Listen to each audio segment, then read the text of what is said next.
Okay, today I'm looking at and listening to a piece by João Pedro Oliveira called Labirinto for string quartet and fixed media. And this piece was written in 2001.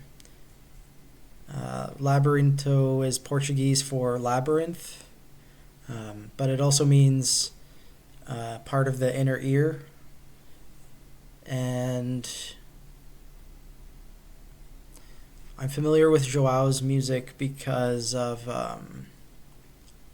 I first encountered it at a workshop at Western Michigan University called Splice. He was a guest composer there, and I had one lesson with him, and I got to see a concert of his works for instrument and fixed media. This was not one of the works on that concert, but I must have gotten this score from that opportunity somehow. I'm not sure exactly how I got it. It was commissioned by Gulbenkian Foundation and is dedicated to Harry Halbreich. And this work starts with a violin solo and violin 2 pizzicato initiating it, and then the tape starts a little bit into here, and just based on the first page you can see that the tape part is sort of meticulously notated. Joao's teaching at UC Santa Barbara currently, and most of his career has been in the United States. And from what I remember, all of his pieces which had electronics were pieces with fixed media and a click track. So that's typically how he works with musicians. I don't know of any pieces of his that have live electronics. But even so, he does a very good job with his fixed media of making it seamlessly interact with the performer, and he does a very good job of imitating the effect of live electronics with fixed media. And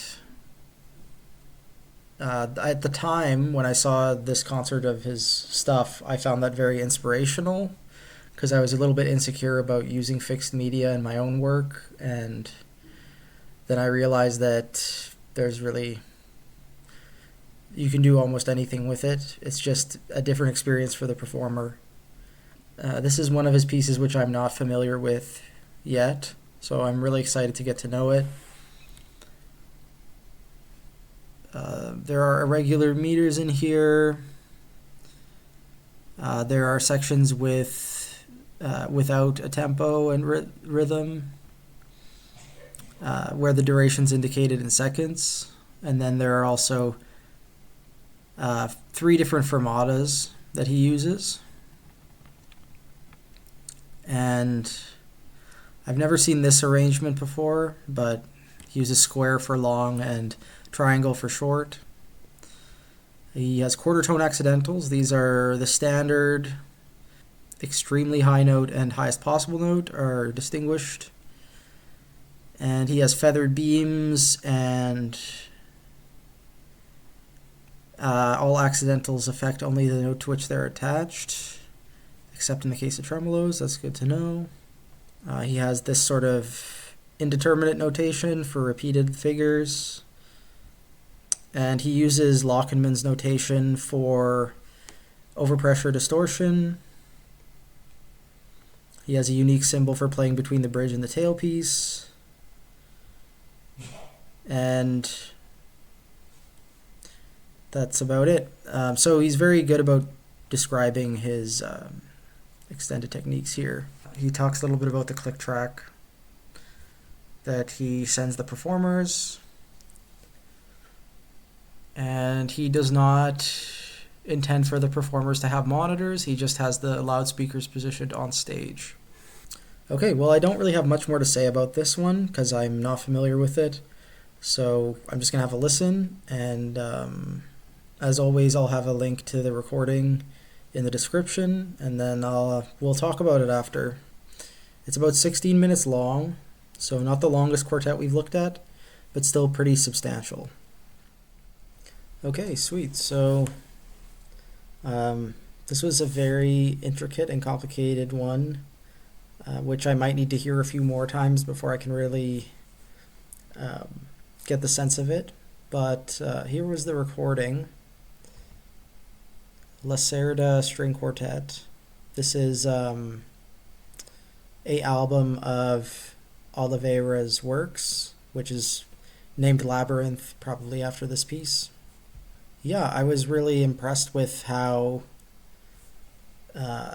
fresh and active and busy the whole piece was. It really was one continuous through composed thing, and it never really sat somewhere longer than 20 seconds, right? There was a couple sections towards the end where it settled into something, but overall I think it was very much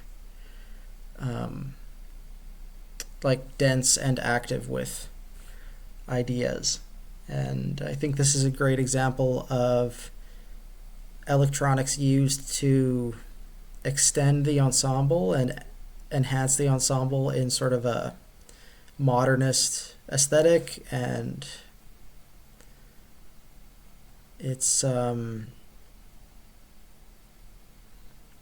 it's also interesting the types of sounds from the ensemble and the types of gestures that become important and which complement the tape part the best, and vice versa. There's a lot of like high frequency stuff, a lot of, you could say, exponential delays and similar repeated note ideas and jeté things. And there's a lot of like synthesized string sounds, either plucked or bowed, which were used to sustain what the quartet was doing or to spread it outward into the extremes of register.